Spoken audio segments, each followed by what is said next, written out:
You've been talking lately about information superiority. What do you mean by that? So information superiority is a term that I started using last year to talk about our focus on these awareness technologies that we have in the products that we offer. So in 2003, we built RNA, or real-time network awareness technology. That's job was to go out and discover, passively discover the network environment so that we could array our defenses appropriately to protect what we had. Because if you went to most people and talk to them, hey, what are you protecting? The answer was, well, here's the stuff we know we have, and the rest of it we're not very sure. Well, RNA could answer those questions, and if you don't know what you're protecting, you're not going to protect it very well.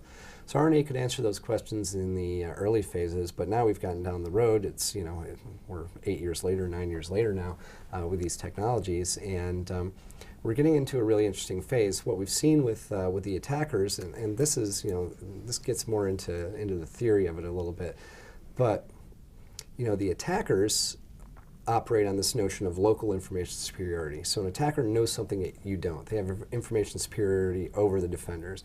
They know about an exploit that nobody else knows about in 0 days. They know about some topological trick that you didn't know about with your gear, default passwords, things like that. And they leverage information superiority locally to gain access to your network, get a foothold, and once they're in, then they basically build out a beachhead, and they become very hard to eradicate in the environment. So the problem that many defenders face is they have no integrated notion of information superiority built into their technologies. It's an IPS, and all it does is tell you, well, the threat's there, or I didn't see any threats.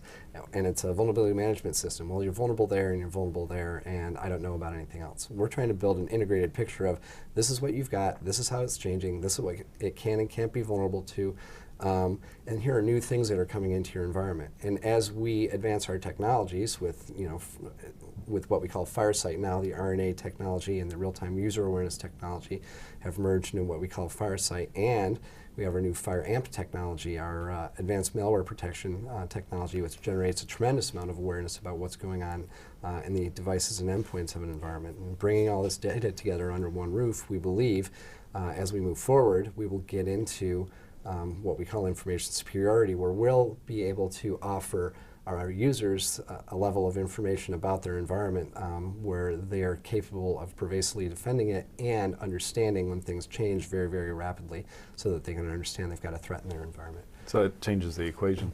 Very much so.